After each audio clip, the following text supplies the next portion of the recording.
More stormy weather likely for us this week. Maybe not like a couple of weeks ago, but trees toppled and big branches falling, always a possibility when those winds get whipping.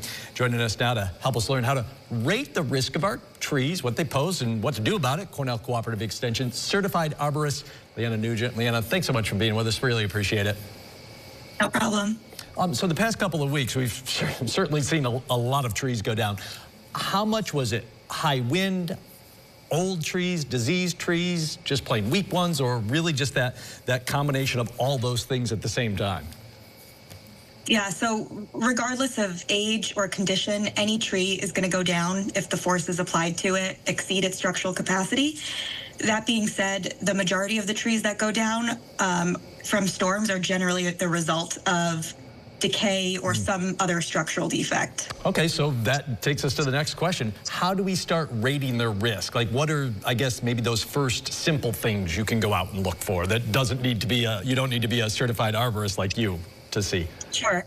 So tree risk assessment is actually just the process of determining the likelihood that a tree or tree part is actually going to fall, the likelihood that it's actually going to impact something, right? Because if a tree falls in the middle of the woods and doesn't hit anything, does it even matter? Right. And the severity of the consequences.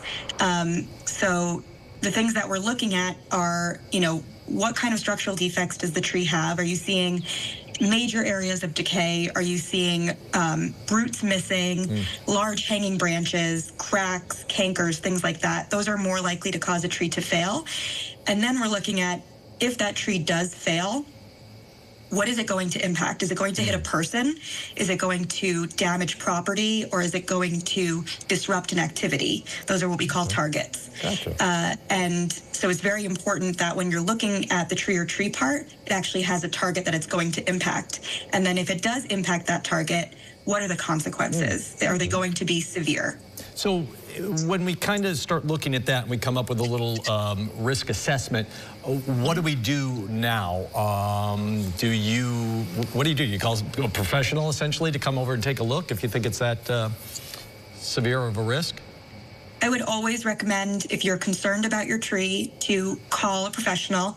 The person should be an ISA certified arborist and have the tree risk assessment qualification. They'll be able to help you. If you are concerned about your tree and you don't call an ISA certified arborist, there are a lot of mitigation options. Removal, I always say, is the worst case scenario because I don't like to remove a tree, but you can always prune. If you're worried about a hanging branch or a dead branch, something that's going to fall, it can be pruned off. And you can also prune to reduce the load on the tree. If it's a leaning tree or a hanging branch and you're concerned that it's too heavy, prune off the heavy part. People also recommend cabling, which is just tying branches together or tying trunks together.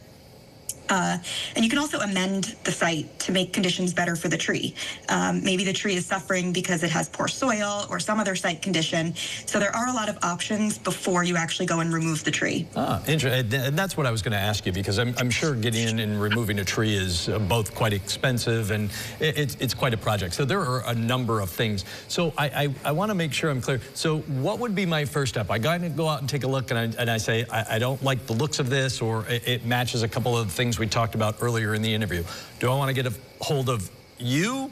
Do I want to get a hold of a tree company first? Like, where's the best first step to take before we get to some of those other steps? I would definitely say, if you're concerned that the tree is going to fall on a blue sky day, I would say call a professional. If you're concerned maybe about the next storm or so, or you're not quite sure, absolutely get a hold of us here at CCE Onondaga. We won't come out and look at the tree, but if you want to send photos, or if you just have some general questions about trees, I'm always happy to answer. We also provide a training here on all things trees.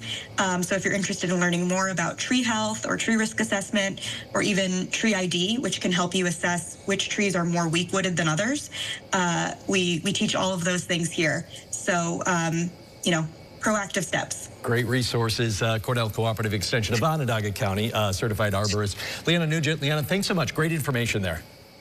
Thank you.